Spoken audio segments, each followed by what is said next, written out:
बिस्मिल्लाहिर्रहमानिर्रहीम। अस्सलाम वालेकुम डियर स्टूडेंट। ई कैट पास पेपर के सिलसिले में हम कुछ टेस्ट पेपर अपलोड कर रहे हैं। उम्मीद है इन टेस्ट को अटेंड करते वक्त आपकी प्रैक्टिस हो रही होगी। इस लॉकडाउन के दिनों में आप घर बैठे आने वाले पेपर इंटरमीडिएट के बाद यूनिवर्सिटीज़ के लिए अप्लाई करेंगे। वहाँ पर आपको ये टेस्ट पेपर काफ़ी हेल्पफुल रहेंगे। साथ साथ सेकेंड ईयर के स्टूडेंट जो अभी जून में पेपर देंगे, उन स्टूडेंट को अपनी सेकेंड ईयर मैथ्स की प्रैक्टिस में भी काफ़ी हेल्पफुल रहेगी। आपसे रिक्वेस्ट है अपने दोस्तों के साथ इस वीडियो को शेयर करें, लाइक करें और कमेंट से ज़रूर आगाह करें। अब बेटा स्टार्ट करते हैं आज का ई कैट टेस्ट। आज हम आपको क्वेश्चन पेपर नंबर 10 है जो हाइपरबोला पे बेस करता है। तो थोड़ा सा हाइपरबोला पहले पढ़ लें, फिर इस क्वेश्चन को अटेम्प्ट करें। ये क्वेश्चन पेपर नंबर 10 है E CAT mathematics second year hyperbola. ये एक आसान टेस्ट पेपर है, इसे आप आसानी अटैम्प्ट कर सकते हैं। आपसे फिर रिक्वेस्ट करेंगे इस टेस्ट पेपर को कंप्लीट तौर पर देखें और सॉल्व ना करें, फिर 1 बाय 1 इसको दोबारा देखें और अटैम्प्ट करें, इसके क्वेश्चन मार्क करें और एक पेपर में लिख लें। मैं इंशाल्लाह कुछ देर बाद इसका सॉल्व अपने कम्युनिटी सेक्शन में अपलोड कर दूंगा, वहाँ से आप मैच कर लीजिएगा। अच्छा बेटा देखें, यहाँ पे लिखा है the equation X square minus, question number 1 है the equation represent X square minus Y square equal to 1। ये कर्व की इक्वेशन है।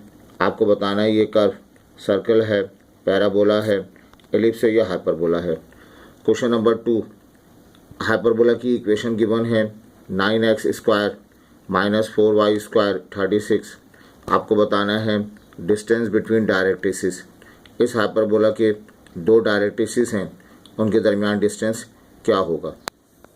क्वेश्चन नंबर 3 कहा जा रहा है एक रेक्टेंगुलर हाइपरबोला जिसमें ए और बी बराबर होता है वो रेक्टेंगुलर हाइपरबोला है। उस हाइपरबोला की इसेंट्रिसिटी क्या होगी। ये एक रिलेशन है। Question number 4 B square equal है A square E square minus 1 और आपको बताना है ये एक्सप्रेशन आपने कहाँ इस्तेमाल किया, एलिप्स में, पैराबोला में, हाइपरबोला में या सर्कल में इस्तेमाल किया गया। क्वेश्चन नंबर 5 हमारे पास है, ये हाइपरबोला की इक्वेशन बतानी है। हाइपरबोला का सेंटर ओरिजिन पे वाक़ है और कॉन्जुगेट एक्सिस की लेंथ 12 है। याद रहे हाइपरबोला में दो एक्सिस होती हैं, एक ट्रांसफ़र एक्सिस होती है जिसकी लेंथ को 2a और एक कॉन्जुगेट एक्सिस होती है जो इस पर परपेंडिकुलर है, उसकी लेंथ 2b। तो कॉन्जुगेट एक्सिस की लेंथ यानी 2b दिया हुआ है 12, सेंटर दिया हुआ है ओरिजिन पे, फोसाई के कोऑर्डिनेट हैं +-9, 0। आपको बताना है इस हाइपरबोला की इक्वेशन क्या होगी। ये दिया हुआ आपको इक्वेशन ऑफ हाइपरबोला दी हुई है और एसिम्प्टोट्स की इक्वेशन मालूम करनी है। एसिम्प्टोट्स आप समझते हैं, हाइपरबोला में जो दो क्रॉस लाइन होती हैं उनको एसिम्प्टोट्स कहते हैं। एक इक्वेशन है y equal to 3x 4x/3 और ये 3x/4 लिखा हुआ है। तो इसका फार्मूला आप देखें और बताएं इसका जवाब क्या होता है। शायद एसिम्प्टोट्स की इक्वेशन आपके सिलेबस में नहीं थी और याद रखिएगा इसका फार्मूला होता है y इक्वल टू +-v/a। इसका फार्मूला है y इक्वल टू +-v/ax अगर transverse axis along x axis हो तो। अगर transverse axis along y axis है तो a/b पढ़ दिया जाएगा। तो इस फार्मूले के तहत आप एसिम्प्टोट्स की इक्वेशन निकालें। क्वेश्चन नंबर 7 है हाइपरबोला की इक्वेशन गिवन है। आपको बताना है इसमें ट्रांसफ़र एक्सिस की लेंथ क्या होगी। हाइपरबोला में दो एक्सिस हैं, ट्रांसफ़र एक्सिस, कॉन्जुगेट एक्सिस। तो ट्रांसफ़र एक्सिस की लेंथ बतानी है। क्वेश्चन नंबर 8 कहा जा रहा है the equation of conjugate axis. ये हाइपरबोला गिवन है। हाइपरबोला में दो एक्सिस हैं, एक ट्रांसफ़र एक्सिस, एक कॉन्जुगेट एक्सिस। तो आपको बताना है कॉन्जुगेट एक्सिस कहाँ होगी आप उस कॉन्जुगेट एक्सिस की इक्वेशन क्या होगी ये आपको बताना है। उसके बाद आपसे पूछा जा रहा है question number 9, equation of letter सेक्टम। Hyperbola की इक्वेशन गिवन है। लेंथ ऑफ लेटर सेक्टम तो आप जानते हैं 2b² a। तो यहाँ आपको इक्वेशन ऑफ लेटर सेक्टम बताना है। इसके ऑप्शन जो है वो करेक्शन कर लीजिएगा।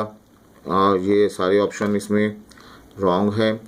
आप इसकी इक्वेशन निकाल लीजिएगा और जब मैं इसका सॉल्व अपलोड करूं तो वहां से मैच कर लीजिएगा। ये इसके बाद आपसे कहा जा रहा है क्वेश्चन नंबर 10 में, in hyperbola which statement is true. Hyperbola में ए बी के बराबर होता है, ए हमेशा बी से ग्रेटर होता है, ए हमेशा बी से लेसर होता है, या ये सारी बातें पॉसिबल हैं। हाइपरबोला में जो है वो कौन सा केस होगा। क्वेश्चन नंबर 11 है, कहा जा रहा है इसेंट्रिसिटी आपको गिवन है, ई की वैल्यू दी हुई है 3/2 और उससे आप चेक करेंगे ई 1 से ग्रेटर है या लेसर है। फिर आप इन 4 ऑप्शन में से एक ऑप्शन लिख लेंगे। ये आपके पास वर्टिसेस ऑफ हाइपरबोला, हाइपरबोला की इक्वेशन गिवन है। वर्टिसेस ऑफ हाइपरबोला वो आपको मालूम करना है, तो इसको कंपेयर करके हाइपरबोला की इक्वेशन मालूम करेंगे। हाइपरबोला में c² की वैल्यू बतानी है। आप जानते हैं हाइपरबोला में रिलेशन होता है b² इक्वल होता है c² - a², तो वहाँ से c² की वैल्यू आप निकाल सकते हैं। क्वेश्चन नंबर 14 में e की वैल्यू 0 भी होती है, 1 भी है और 1 से ग्रेटर भी है, 1 से लेसर भी है। अगर e 0 हो जाए तो उस सूरत में जो है चारों ऑप्शन में से कौन सा ऑप्शन सही होगा। क्वेश्चन नंबर 15 में आपसे कहा जा रहा है एक हाइपरबोला की इक्वेशन गिवन है, बताना है इस चारों में से कौन सी इक्वेशन डायरेक्ट्रिक्स की इक्वेशन को रिप्रेजेंट करेगा। ये क्वेश्चन गिवन है द पॉइंट 5, -4 ये लाइज कर रहा है एलिप्स पर।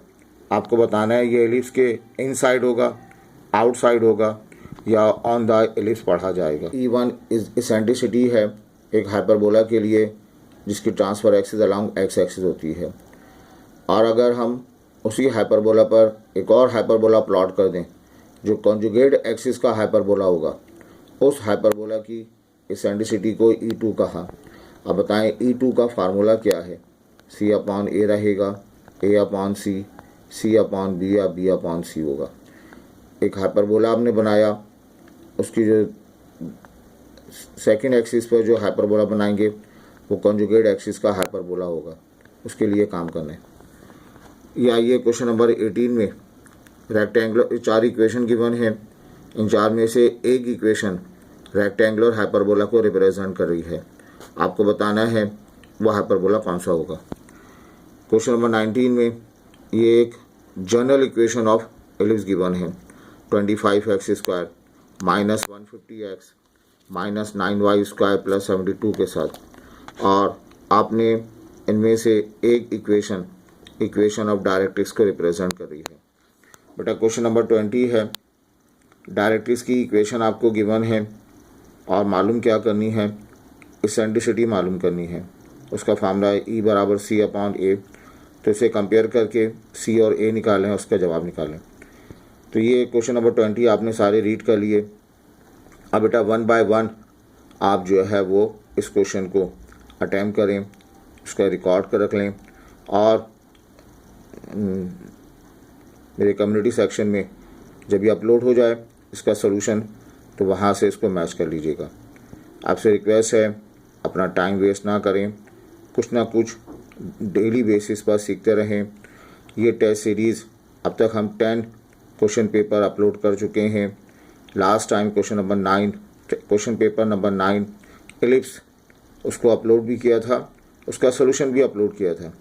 तो जो क्वेश्चन पेपर थोड़े डिफ़िकल्ट नज़र आएंगे इंशाल्लाह हम कोशिश करेंगे उसका सॉल्व पेपर भी अपलोड कर दिया जाए ताकि आप अच्छी प्रैक्टिस कर सकें।